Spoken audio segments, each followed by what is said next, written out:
ஆன்மீக அன்பர்களுக்கு நல்வணக்கம். ஏங்க இன்னைக்கு பார்க்க போற வீடியோவில் நிறைய பேர் பார்க்காத ஒரு காட்சியை காமிக்க போறதா சொன்னீங்கல்ல? ஆமா, அது என்ன காட்சி?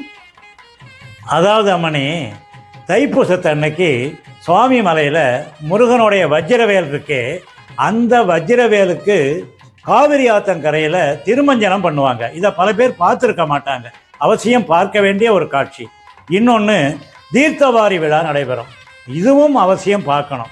மூன்றாவது, முளைப்பாரி, அதால் இறைவனுக்கு அலங்காரம் பண்ணுவாங்க. இதோட தத்துவம் என்ன, தாத்பரியம் என்ன, இதையும் தெரிஞ்சுக்கணும். இந்த மூன்றும் பல பேர் பார்த்துருக்காத ஒரு நிகழ்ச்சி. அதனால் இதை ஸ்கிப் பண்ணாமல் பாருங்கள், வாழ்க்கையில் வெற்றி கிடைக்கும், புண்ணியம் கோடி கிடைக்கும். முருகப்பெருமானின் 4ஆம் படை வீடான சுவாமிமலை அருள்மிகு சுவாமிநாத சுவாமி ஆலயத்தின் தெற்கு கோபுர வாசலுக்கு முன்பாக 2-3 கிலோமீட்டர் தூரத்துக்கு மேலாக விடியற்காலை 4:30 மணியிலிருந்தே பக்தர்கள் வரிசையாக நிற்க ஆரம்பித்து விட்டார்கள். இப்போது மதியம் ஏறத்தாழ 12:30 மணி.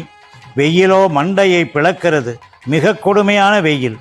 ஆனாலும் பக்தர்கள் கொஞ்சமும் கவலைப்படவில்லை. எப்படியாவது திருக்கோயிலுக்கு போய் முருகனை தரிசித்து அவனுக்கான நேர்த்தி கடனை சமர்ப்பித்து விட வேண்டும் என்று காத்து கொண்டிருக்கிறார்கள். இது ஒரு பக்கம். இன்னொரு பக்கம், காவிரி ஆற்றின் வடக்கு படித்துறையிலே பார்வதி தேவி முருகனுக்கு கொடுத்த வஜ்ரவேலுக்கு பூஜை நடந்து கொண்டிருக்கிறது. சிவாச்சாரியார்கள் அந்த வஜ்ரவேலுக்கு பூஜை செய்கிறார்கள். வஜ்ரவேலுக்கு வெண்பட்டு உடுத்தி அந்த வேலுக்கு சிவப்பு மற்றும் மஞ்சள் நிறத்திலே மாலைகள் சாத்தி சிவாச்சாரியார்கள் பூஜை செய்து கொண்டிருக்கிறார்கள். மந்திரங்களும் தமிழ் வேதங்களும் திருப்புகழ் போன்ற தமிழ் வேதங்களையும் ஓதி பூஜை செய்கிறார்கள். எல்லாவற்றையும் கரையில் நின்று கொண்டிருக்கின்ற முருகப்பெருமான் வள்ளி தெய்வானே சமேதராய் வெள்ளி மயில் மீதே அமர்ந்து எல்லாவற்றையும் கண்டு ரசித்து கொண்டிருக்கிறார். இப்போது இந்த பூஜை தொடர்ந்து நடைபெற்று கொண்டிருக்கிறது. பூஜையை ஆயிரக்கணக்கான மக்கள் பார்த்து ரசித்து கொண்டிருக்கிறார்கள், பக்தி பரவசத்தில் திளைத்து கொண்டிருக்கிறார்கள். அதோடு கூட இந்த பூஜை முடிய போகிறது. முடிந்த பிறகு வஜ்ரவேலுக்கு சாத்தப்பட்டு இருக்கின்ற அந்த வெண்பட்டானது நீக்கப்பட்டு அபிஷேகம் தொடர்ந்து நடைபெற இருக்கிறது. யாரும் ஸ்கிப் பண்ணாமல் அழகாக இந்த வீடியோவை பாருங்கள். இந்த வீடியோ எடுக்கிறதுக்காக என்னுடைய துணைவியார் எனக்கு ரொம்ப உதவி செய்து கொண்டு இருக்கிறார்கள். அவங்களுக்கும் நான் நன்றியை தெரிவிச்சுக்கிறேன். இப்போது பூஜை தொடர்ந்து நடைபெற்று கொண்டிருக்கிறது. வஜ்ரவேலுக்கு நடக்கின்ற இந்த பூஜையின் அடுத்த நிகழ்வு அபிஷேகம். என்ன செய்ய போகிறார்கள் சிவாச்சாரியார்கள்? வஜ்ரவேலை சுற்றி அணிவித்திருக்கின்ற அந்த வெண்பட்டை நீக்கிவிட்டு அபிஷேகம் செய்கிறார்கள். முதலிலே திரவியப்பொடி அபிஷேகம் நடக்கிறது. திரவியப்பொடி அபிஷேகத்துக்கு அடுத்தபடியாக காவிரி ஆற்றின் புனித தூய்மையான நீரை எடுத்து அபிஷேகம் செய்கிறார்கள். அடுத்தபடியாக மஞ்சள் பொடி அபிஷேகம் நடக்க இருக்கிறது. மஞ்சள் பொடி என்பது மிகவும் மங்களகரமான ஒரு பொருள். அந்த மங்களகரமான மஞ்சள் பொடி அபிஷேகத்தை காண்பதற்காக மக்கள் ஆவலுடன் காத்து கொண்டிருக்கிறார்கள். மஞ்சள் பொடி அபிஷேகம் நடக்கிறது. தொடர்ந்து காவிரி ஆற்றின் தூய நீர் அபிஷேகம், அதையடுத்து பால் அபிஷேகம் நடக்கிறது. மக்களெல்லாம் அரோகரா அரோகரா அரோகரா என்று முருகனை பாடி திகழ்கிறார்கள், பாடி திளைக்கிறார்கள். இப்போது அந்த வஜ்ரவேலுக்கு சந்தனம், குங்குமம், பூ, புஷ்பம் எல்லாம் சாத்தப்பட்டு அந்த வஜ்ரவேலுக்கு தீபாராதனை காட்டப்பட இருக்கிறது. தீபாராதனை நடக்கும்போது ஆயிரக்கணக்கான மக்களும் வெற்றிவேல் முருகனுக்கு அரோகரா, வெற்றிவேல் முருகனுக்கு அரோகரா என்று கோஷமிடுகிறார்கள். இந்த கோஷத்துக்கு பிறகு அந்த வஜ்ரவேலை ஒரு சிவாச்சாரியார் அந்த வஜ்ரவேலை எடுத்துக்கொண்டு காவிரி ஆற்றின் வஜ்ரவேலுக்கு தூய புனித கங்கை நீரானது ஆவாகனம் செய்யப்பட்டு அந்த கங்கை நீரால் அபிஷேகம் செய்யப்படுகிறது. கங்கை, சரஸ்வதி, யமுனை போன்ற புண்ணிய நதிகளின் தீர்த்தங்கள் ஆவாகனம் செய்யப்பட்டு அபிஷேகம் முடிந்தவுடன் அந்த வஜ்ரவேலை சிவாச்சாரியார் ஏந்தி கொண்டு காவிரி ஆற்றின் நடுப்பகுதிக்கு வருகிறார். காவிரி ஆற்றின் நடுப்பகுதிக்கு வந்து அந்த வஜ்ரவேலுக்கு திரு நீராட்டு செய்ய வேண்டும்.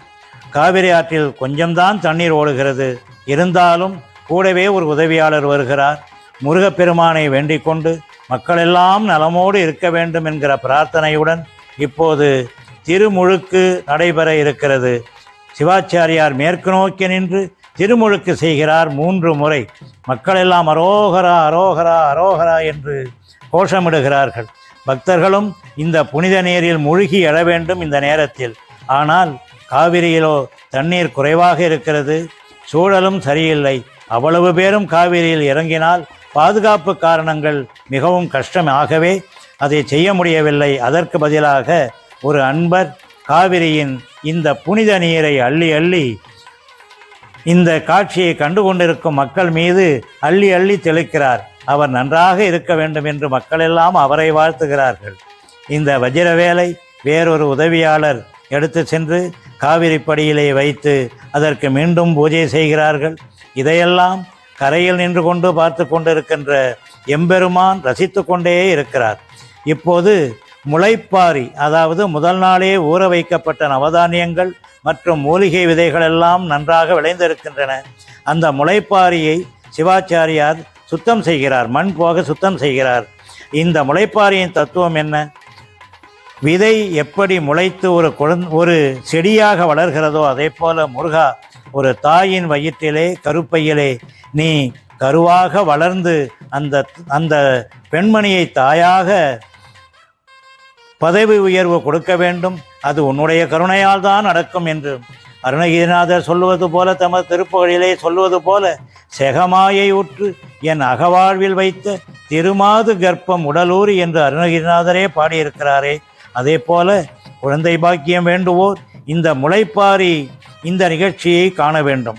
குழந்தை பாக்கியம் தள்ளிக்கொண்டே போகிறது என்று கவலைப்படுபவர்கள் இந்த முளைப்பாரி நிகழ்ச்சியை காண வேண்டும். இப்போது சிவாச்சாரியார் முளைப்பாரியின் ஒரு பகுதியை எடுத்து, முருகா, உன்னுடைய கருணையால் தான் பெண்மணிகள் தாய்மை அடைகிறார்கள், அதனால் உனக்கே இந்த முளைப்பாரியை அணிவிக்கிறோம் என்று அணிவிக்கிறார். அடுத்தபடியாக இன்னொரு பகுதி முளைப்பாரியை எடுத்து வள்ளியம்மைக்கு அணிவிக்கிறார். இன்னொரு பகுதி முளைப்பாரியை தெய்வயானைக்கு அணிவித்து இன்னொரு பகுதியை தானும் தனது செவிப்பூவாக அணிவித்துக் கொள்கிறார். இப்போது முருகப்பெருமானுக்கு தீபாராதனை காட்டப்படுகிறது. மக்களோடு பக்தர்களோடு சேர்ந்த நாமும் அரோகரா அரோகரா அரோகரா என்று சொல்லுவோம். இப்போது வீதி உலா நடைபெறுகிறது. வீதியின் இருமருங்கிலும் பக்தர்கள் மாலைகளோடும் அர்ச்சனை பொருட்களோடும் காத்து கொண்டு கிடக்கிறார்கள். முருகன் எல்லாவற்றையும், எல்லா அர்ச்சனைகளையும், எல்லா ஆராதனைகளையும் பெற்றுக்கொண்டு மகிழ்வோடு வரம் கொடுத்து கொண்டே வந்து கொண்டிருக்கிறார் கோயிலை நோக்கி. நாமும் சுவாமியுடன் சேர்ந்து கோயிலுக்கு செல்லுகிறோம். கோயில் ஆலயத்தின் வாசல் வரையில் ஒரு வரிசையில் இருந்த மக்கள் இப்போது ஆலயத்துக்குள்ளே 2-3 வரிசைகளாக செல்லுகிறார்கள். இதுபோல ஒரு 10-12 பாதைகள் வரிசைகள் அங்கே இருக்கின்றன. ஆயிரக்கணக்கில் மக்கள் செல்வதால் ஆலயத்தின் மண்டபத்துக்குள்ளே மக்கள் செல்லும்போது 3-4 வரிசையாக இருக்கிறார்கள். இன்னும் நெருங்கி செல்ல செல்ல மக்கள் கூட்டம் மிகவும் அதிகமாகிறது. கட்டுக்கடங்காத கூட்டம். மக்கள் எல்லாம் வெற்றிவேல் முருகனுக்கு அரோகரா, வெற்றிவேல் முருகனுக்கு அரோகரா, வெற்றிவேல் முருகனுக்கு அரோகரா என்ற கோஷத்தோடு தரிசனம் கொடுப்பான் என்ற முருகன் என்ற நம்பிக்கையோடு முருகனை தரிசித்துவிட்டு கிழக்கு வாசல் வழியாக வெளியேறுகிறோம். அன்பர்களே, எந்த சேனலிலும் நீங்கள் பார்த்திராத அற்புதமான காட்சியை நாங்கள் இதில் ரொம்ப சிரமப்பட்டு எடுத்து காண்பிச்சிருக்கிறோம். அதனால் இது உங்களுக்கு பிடிக்கும்னு நினைக்கிறேன். தயவுசெய்து சப்ஸ்கிரைப் பண்ணுங்கள், பெல் ஐக்கானை ப்ரெஸ் பண்ண மறந்துடாதீங்க, லைக் பண்ணுங்கள், ஷேர் பண்ணுங்கள். கண்டிப்பாக உங்கள் கமெண்ட்ஸை கொடுங்க, அது எங்களுக்கு மிகவும் உதவியாக இருக்கும். இதுவரையில் சப்ஸ்கிரைப் பண்ணவங்களுக்கெல்லாம் கோடி நமஸ்காரம்.